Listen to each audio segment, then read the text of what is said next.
जय जोहार, जय छत्तीसगढ़ संगवारी हो। मैं निर्मला कौशिक अपन यूट्यूब चैनल में आप सब्बो जन के जोहार करत हा, प्रणाम करत हो। मोर वीडियो में आप मन के स्वागत संगवारी हो। कैसे आप मन?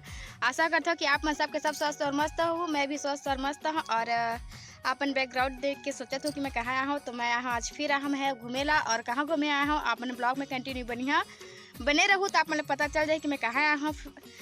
वैसे तो मैं अभी हवा जोक नदी, और जोक नदी कहाँ है आप मन जानत हो। तो मैं अभी हवा जोक नदी में, आप मन आसपास की लोकेशन दिखत होई। और शाम की बेरा होते ये देखो, तो मैं हवा जोक नदी में। ए हरे शिवनारायण के नेहरू बाल उद्यान। शिवनारायण के बाल उद्यान है। तो चलो आप मला पहले पूरा गार्डन ला अपना पूरा दिखाता है।